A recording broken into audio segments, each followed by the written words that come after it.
everybody. I'm Robin Reardon. I'm the Executive Director of Lakeside's River Park Conservancy.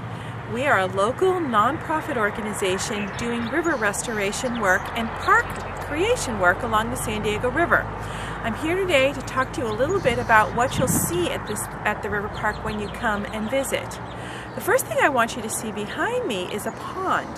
That's an old sand mining pond, and we've restored that pond by filling it in and then by planting native plants so that it's a much better home to ducks and a variety of wildlife. When you're here, you'll be close to this pond, so take a look and see what creatures you find. And if you come in the right time of the morning, you'll see the swallows who've migrated up here from Mexico dancing on the water. They're actually not drinking, they're collecting bugs, which they're going to take back to their nests and their babies underneath the Channel Road Bridge.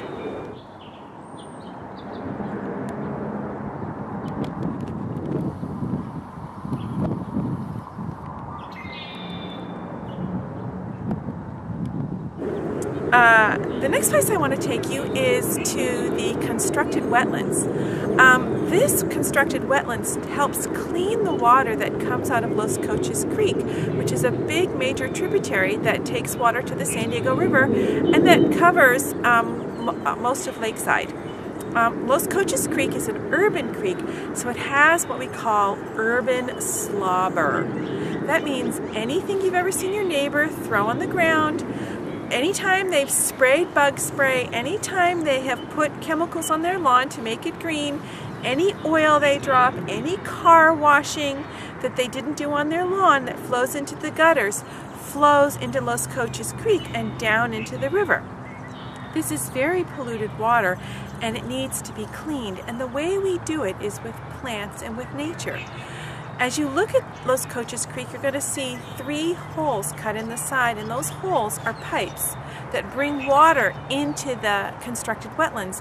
In the constructed wetlands, plants use their growing as well as bacteria on their roots to strip out all the bad chemicals and to make the water much cleaner so that when it flows into the river or flows into groundwater, and people drink it, it is a much cleaner and better source of water for them. The next place I want to show you is kind of hard to see. When we built this river park, there was a constriction in the river. That's an area where the river, instead of being wide, was narrowed. And in our San Diego River, it was narrowed to about 30 feet, which meant that when we got big floodwaters, the water would back up behind this constriction, and then eventually it would kind of blow out, causing major flood damage downstream and actually upstream. So when we created the river park and we were doing the restoration work, we took out this flood constriction. This area that we call the pit that you're looking at used to be as high as the land that I'm standing on. But we took out all of this dirt to help widen the San Diego River to almost to its former footprint. And that does a couple of great things. One is it allows for more habitat for threatened and endangered species and for just your regular wildlife. The second thing it does is it gives the river a place to flow when the water's high, so it's not so confined and moving on to other places. And the last thing it does is when it receives water from floods or from storm events, the water settles there. And it basically uses the same plant processes that you saw in the constructed wetlands, but as it settles, it percolates down into the groundwater and again giving Lakeside more water.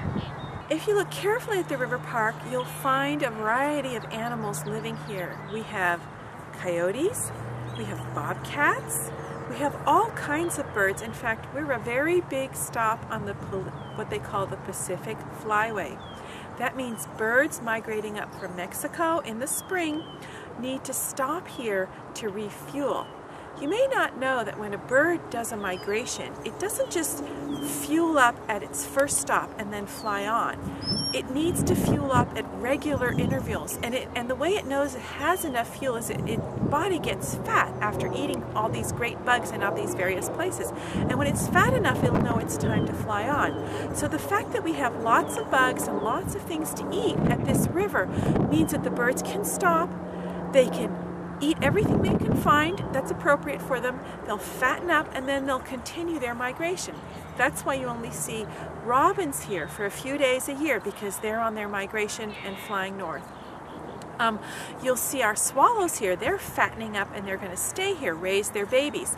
But then once their babies are raised, they head north as well. You'll find any number of birds here that are on that flyway, and in fact you'll find some that some stay for longer, some stay for shorter. Some are quite beautiful, like the yellow-breasted chats.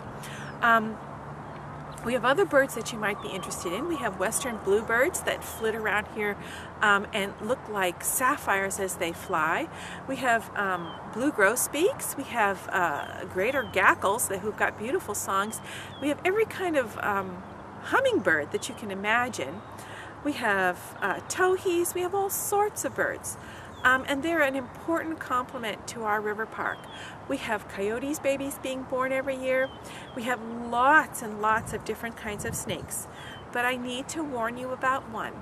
We have the southern Pacific rattlesnake here. It's a very dangerous snake, and that's why we want everyone who comes to our park to stay on the trail, as well as to keep their dogs on a leash, because we don't want either you or your dog getting bitten by this very poisonous and dangerous snake. We have a trail at our river park that we really encourage you to come and use. It's quiet, it's a great place to walk your bikes, it's a great place to see wildlife. We have a wonderful overlook where you can stop and rest and take a look at what's going on in the river. In fact, we have two overlooks. When you get to our second overlook, which is one that has a flagstone pathway, it's at the western end of our property, you're going to see a change, a really important and great change for our river. You're going to look out over what looks like just a bunch of sand. That used to be open water. But the river, the San Diego River, is doing what it should be doing right now, which is moving sand through the riverbed. It used to move sand all the way to the Pacific Ocean, but right now it's just moving sand into our ponds, and it'll be like in a couple of years you'll come back and you'll see willows growing there and all kinds of things, and then maybe we'll have a flood, it'll disappear, but then the willows will come back, and that's exactly what the river should be doing. The fancy scientific name for that is nutrient transport. One of the other birds that you'll see that are kind of easy to find, and you'll probably see them when you come to the river park if you come in the spring, are red-shouldered blackbirds. They mostly live in the tules and the reeds. They build little bell-shaped nests, and you can see them. They're territorial. They argue back and forth with each other, but you'll know them from their bright red scarlet epaulets on their wings. Really beautiful birds. We are waiting for deer to find us, which is very exciting. As the San Diego River has been restored, there's more and more areas for deer to come. Right now, the deer herd is at Forester Creek and starting to move east. So one of these days, we're going to come out here and we're going to notice that some willow plants have been nibbled in a particular way that's too high for rabbits. And we're going to realize, the deer have finally found us, and that will be an exciting day, and we'll let you know. We're hoping that quail will find our property again. For many years, they have not been here, but we've got rabbits back, we've got frogs back, coyotes, bobcats back.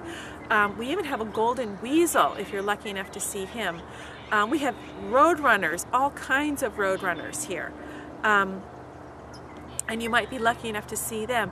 So we're hoping that eventually the quail will find their way home and be happy at the river park as well. This may not look like much. In fact, it may just look like a big old bunch of junk and debris, but really it plays an important part in the habitat and for the wildlife in this area. This is a habitat structure. To the untrained eye, and to most eyes, it looks like a big old pile of weeds and cuttings. But it's really not. If you were to pull it apart, you would find that in the bottom there are big spaces made by logs and rocks. And then as you got farther up in the structure, the spaces got smaller and finer, and there's a reason for that. It's so that a variety of animals can live within this structure and find shelter here. So in the bottom, you could have a place for bobcats, a place for weasels, a place for coyotes.